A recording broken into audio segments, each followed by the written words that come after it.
The project, which began in 2023, has delivered a completed ground floor, providing immediate relief, while plans are underway to expand the facility with an additional floor. Leading the charge is PTA Chairman Justice Kobla Delame. When you took over, you realized that the guests, especially, they are not having sufficient dormitory. They have only 2 rooms. So initially, we had additional 1 room. But realizing the increasing number of the students, we decided to start this story building. Initially, when there's PTA issue with the government here and there was a problem initially. But with determination, we reach where we are today. To be frank, we have to complete it because the number is increasing every year. So that's why we call the parent and appeal to them that they should help us. Who describes the initiative as a necessary intervention to protect students and improve their learning conditions. But the challenge extends beyond the girls. School authorities say many male students also face similar accommodation constraints. Okay, thank you. My name is Jerome Abatogbo, Principal, Anlo Technical Institute. In actual fact, the current enrollment figure for the school is over 3,300. And as such, we have more than quarter of the population being girls. And you can see that number being around 800. And more than 50% of that figure too are girls who lives in the boarding house. And, as a parent, you know how you feel when you have your ward, a girl child being a boarder. It means you can sleep well and rest well, thinking that your girl is safe.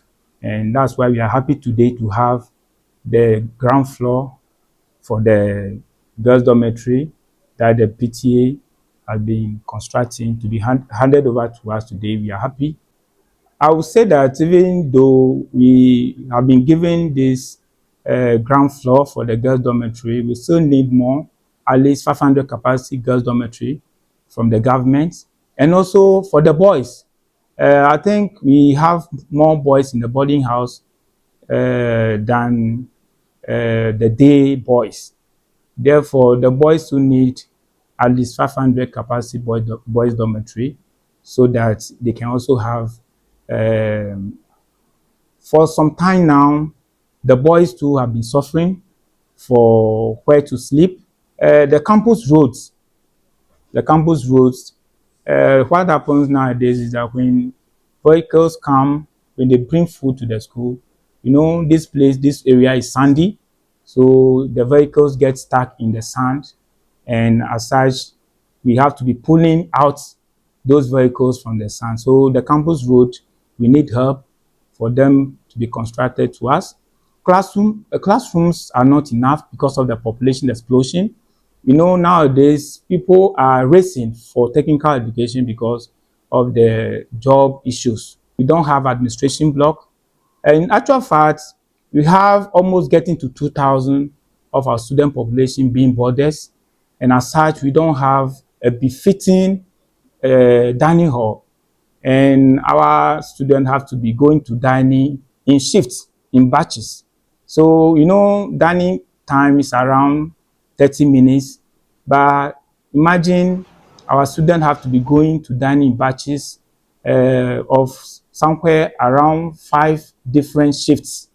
And it's something that has been a concern to us. So we are appealing to government and any benevolent society to help us to get a befitting dining hall of at least 2,000 capacity for us. We don't have that assembly hall. Our assembly hall currently is very small.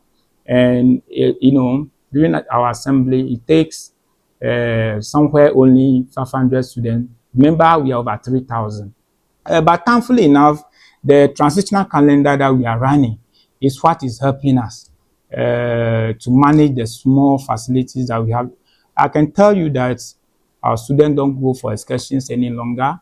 And also during sporting activities, we lack vehicles to convey our sports contingents to the sporting ground. So these are some of the things that if government especially is able to help us with, we'll be very happy and we'll be so grateful.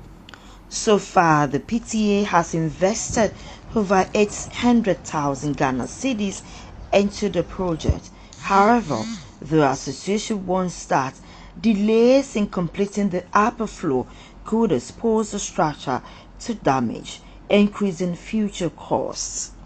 Even so, the newly commissioned facility is already making a difference, offering students a safer, more stable place to stay and study. A parent spoke on the challenges. My name is Ekwaji Felicia. I'm from Buti. I son of a parent. As for the girls' dormitory, I appreciate a lot about the PTA. A year ago, the girl didn't have a place to stay, to sleep. People are coming to steal their things, their chobos, their truck, their food, even their uniform too.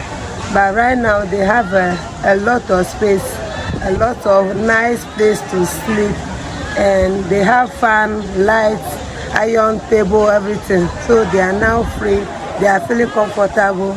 As a parents, we are grateful a lot about the way the PTA have done to their kids. While this marks a major milestone, the PTA says completing the next phase of the dormitory requires sustained support from parents and stakeholders.